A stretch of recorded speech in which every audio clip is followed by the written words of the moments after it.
Welcome back. We're doing Security Plus. You may have noticed a little bit of a lag in the videos. That's right. I didn't do videos last week. I celebrated Thanksgiving. I'll be honest with you. I enjoyed it. I enjoyed Thanksgiving. 4-day weekend here in the United States where we stuff ourselves in overindulgence of turkey, mashed potatoes, gravy, and of course cranberry sauce are the go-tos for me. I gotta be honest with you. My wife made the most excellent green bean casserole. If you've never had it, it is absolutely to die for. I love it. It's on the back of the Campbell's can, believe it or not, if you're interested. Or the French fried onions. I don't know. I don't really cook. She does that. Because if I cook, then we're killing somebody, and that's never a good thing. So she is awesome. Enough about that though. Let's get into it. Let's get into it. Question number one. Question number one. Which of the following is a significant security risk associated with legacy applications? Legacy applications on this one. I want to remind you, as you're going through these questions, as you're going through possibly on your CompTIA exam, on the right hand side, you will see this little bell icon that allows you to flag, or I should say flag icon, excuse me, that allows you to flag the question if you don't know, if you're unsure. Always answer the questions. Always answer the questions. Even if you have no clue, answer it. You have 25% chance getting it right. You have a 0% chance getting it right if you don't answer it. So we're always going to answer. We're playing the numbers. Statistically speaking, you have 25% chance getting it right. All right, let's answer this one. Which of the following is a significant security risk associated with the legacy application? Shall we start with D? Let's start with D. They require extensive training for end users. Probably not. Probably not something that we're really worried about with legacy systems. Some legacy systems do. Some do. Like I can think of quite a few legacy systems, especially for DoD and military. When I was a long time ago, when I was in the military, in the Army as a little enlisted guy, how some of them took a lot of training. But that's not typical. C, they use unencrypted communication channels by default. Sometimes they do, especially depending on how old they are. But is that a overarching thing with legacy applications? Probably not. That leaves A and B as our possible answers. A and B. I'll give you about 5 seconds to take another jump at it if you guess C or D. Between A and B, what do you think? Well, if you said A, they typically need more compatibility with modern hardware.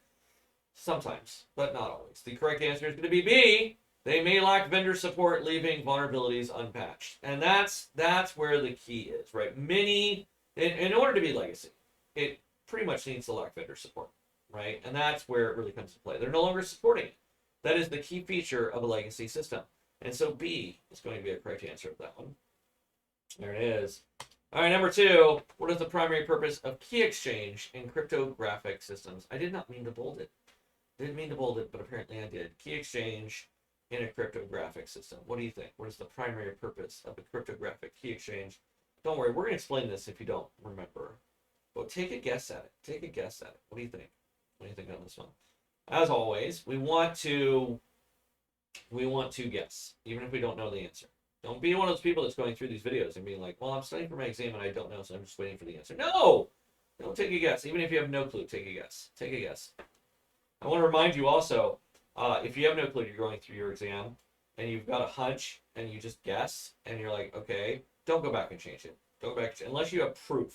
Unless you have genuine need. If you're just relying on your feelings, don't change it. I see that happen so many times. Your hunch feeling, your initial gut feeling is usually right. It usually is. And so, not always, but majority of the time it is. All right, let's answer this one. Primary purpose of key exchange in cryptographic systems. Let's start with A. To verify users' identities before data transmission. Maybe. Sometimes. Possibly. What do you think? B. To encrypt data for secure storage. Ooh, another great one. Do I like A or B better? I like B better. Let's get rid of A. To verify users' identity before data transmission. Definitely a part of that PKI system, but not the primary purpose of a key exchange. C. To store symmetric keys in a secure repository. Ooh, another great answer. So far we have B and C. D. To securely share encryption keys between parties. Ooh, I like that one too. Let's get, so B, C, and D. 4 great answers on this one. This one's actually pretty difficult. Let's get rid of B.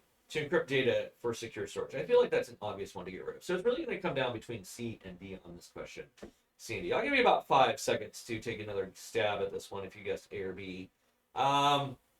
If you guessed D, I'm afraid that you don't have to study. You will be 100% correct. You are good to go. It is to share encryption keys between parties. That is the primary purpose of a key exchange. Symmetric keys are, we do a key exchange with symmetric keys, right? But the encryption key, that's what we're doing a key exchange for. That's what we're doing a key exchange for. In a PKI setting, right, we have that public-private key. We share a public key across the board, and then we're good to go. And we utilize that so that we can decrypt with the private key. Remember, we're going to encrypt with the public key, decrypt with the private key, and our goal is to usually to use Diffie-Hellman to take and then move that symmetric key over because it's more efficient. Remember, that's our cryptography lesson for today. Moving on to number 3. Oh, there it is. Let me back up. There we go.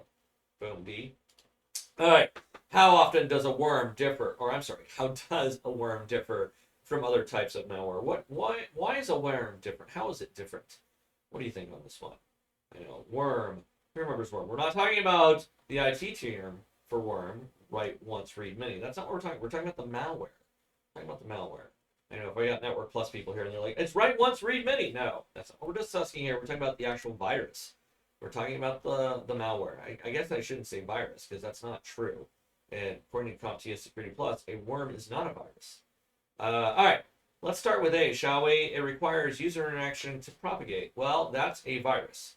That's a virus. A virus requires user interaction to propagate. A worm does not.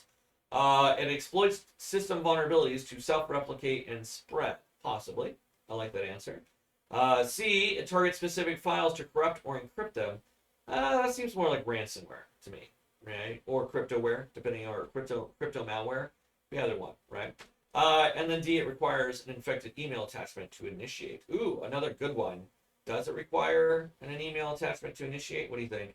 So between B and D, I feel like you know this one. I feel like everybody knows it's B. We know it's B, right? It self-replicates. Self-replicates. That is the key characteristic of a worm. Self-replication. There it is, B. All right, question number 4. Which of the following is the primary goal of a continuity of operations plan? A COO, continuity of operations plan. What do you think? Yeah, sometimes they just give you it. Sometimes they don't ask for the acronym. In this case, they didn't. That's okay. All right, what do you think? Which of the following is the primary goal of a continuity of operations plan? Right. I do want to caution you. Right. Remember those acronyms. 40%. I stand by that word. 40% of Security Plus questions can be answered by knowing the acronym. We didn't use an acronym on this one, but it could happen. It could happen. All right, let's start with A again. To detect and prevent insider threats. Is that a key or primary goal of continuity operations? Is it? Possibly. B, to comply with regulatory standards. Comply with regulatory security standards, excuse me. If we're doing continuity of operations, I would say no. I would say no. C, to ensure critical operations continue during and after a disaster. Isn't that disaster recovery? Isn't that what disaster recovery is? So A and C so far. I like C, but isn't that disaster recovery?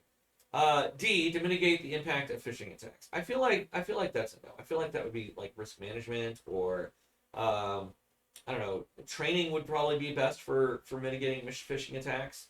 So it really comes down between A and C. I feel like A and C are going to be the best two ones, right? Shall we answer this one? I think I've given you enough time. What do you think? To ensure critical operations continue during and after the disaster. Yes, it is disaster recovery, but disaster recovery is part of continuing continuity of operations. Oh my gosh, cannot talk today. And so C would be our correct answer on that one. Did I fool you? Did I lead you astray? I know I mean. C, we can answer on this one. All right, last question for the day. What is the primary benefit of alert tuning in a SIEM system? Who remembers what a SIEM is? I know those pesky acronyms on that one. What is the primary benefit of alert tuning in SIEM systems? I'm pretty light today. I know, no number question 6 today. Pretty light, though. Pretty light. Shall we answer this one? Shall we just go through it? Let's just go through it. A, reduces the frequency of false positives to focus on actionable threats. Possible. I like that answer. It's a good answer. B, ensures all incoming alerts are logged for review. A SIEM definitely does that. By the way, Security Incident and Event Manager. Security Incident and Event Manager for those that were trying to figure out what SIEM was. I like B, too. B is a good one as well. C, automatically blocks malicious traffic based on alert parameters. No, that would be an IPS, intrusion prevention system. D, expands the scope of threat detection capabilities. It does do that. A seam 100% does do that. So we have 3 good answers. Reduces the frequency of false positives, focus on actual threats. B, to ensure all incoming alerts are logged for review. And D, to expand the scope of threat detection. I don't know. Let's get rid of B. I feel like B is a good one, but I don't feel like, and it definitely does it, but I feel like there's a lot of other ones that do that too, right? Like there's a lot of things that do that. So it's really between A and D. What do you think on this one? What do you think? A or D? Give me about 5 more seconds to answer this one. If you said A, you would be 100% correct. That is the primary benefit. Reduces the frequency of false positives because by grabbing those logs, going through and being able to track them and then use a little bit of finesse, we can actually have a great unified threat management platform, i.e. part of a SIEM system, that really goes through and allows us to reduce those false positives, right? And that's really what we want. So why isn't it expanding the scope of threat detection capabilities? It does, but that's not the primary benefit. The primary benefit is reducing false positives. That's going to be it. A is going to be our best answer on this one. I hope you found this useful. I hope you found it educational. I hope it helped you prepare for your Security Plus. Till next time, I'm Dr. K. We'll see you around.